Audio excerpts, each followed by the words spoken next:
இன்னைக்கு எதிர்க்கட்சி என்ன நிலைமையில இருக்குன்னு உங்களுக்கு தெரியும். இன்னைக்கு அதிமுகவும் பாஜகவும் மீண்டும் ஒண்ணு சேர்ந்து வராங்க. உங்க மைண்ட் வாய்ஸ் மட்டும் இல்ல, ஒட்டுமொத்த தமிழ்நாடு மைண்ட் வாய்ஸும் நம்ம அத்தனை பேருக்கு தெரியும். என்னன்னா இன்னைக்கு அதிமுகவுல அத்தனை அணிகள் இருக்கு. திமுகவுல கிட்டத்தட்ட 25 அணிகள் இருக்கு. இளைஞர் அணி, மகளிர் அணி, மாணவர் அணி, வழக்கறிஞர் அணி, எத்தனையோ அணிகள் இருக்கு. ஆனா அதை விட அதிகமா இன்னைக்கு அதிமுகவுல அணிகள் இருக்கு. ஓபிஎஸ் அணி, டிடிவி அணி, சசிகலா அணி, தீபா அணி, தீபா டிரைவர் அணி, செங்கோட்டையன் அணி, பல அணிகள் இருக்கு. கேள்விப்பட்டிருப்பீங்க. சாத்தூர்ல கூட இப்போ 2 அணியா, ஒன்னு திரு ராஜேந்திர பாலாஜி அணி, இன்னொன்னு திரு ராஜாவர்மன் அணின்னு 2 அணி இருக்கு. இப்ப கடைசியா திரு செங்கோட்டையன் அணி உருவாகி இருக்கு. 2 நாளுக்கு முன்பு ஜெயலட்சுமின்னு ஒரு பொண்ணு வந்திருக்கு.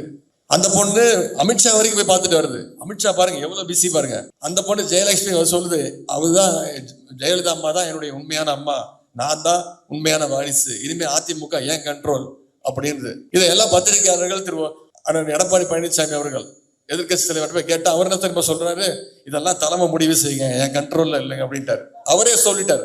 சமீபத்தில் நீங்க பார்த்திருப்பீங்க, செங்கோட்டையன் அவர்கள் ஹரித்வார் போறேன்னு சொல்லிட்டு போய் அமித்ஷாவை பார்த்துட்டு வந்தாரு. திரு எடப்பாடி பழனிசாமி அவர்கள் டெல்லி போறேன்னு சொல்லி எப்பவும் போற மாதிரி தான் 4 கார் மாறி திருட்டுத்தனமா, அவருக்கு கார் மாறுறதும் கால் மாறுறதும் ஒன்றும் புதுசு கிடையாது.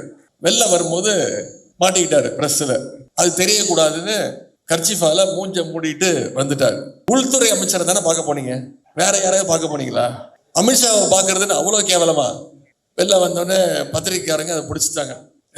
அவர் மாதிரியா இருக்கு, கர்ச்சிஃப் மூடிட்டு போறாரு அப்படின்னு போட்டு செய்தித்தாள்கள், தொலைக்காட்சிகள்லாம் பிரேக்கிங் நியூஸ்.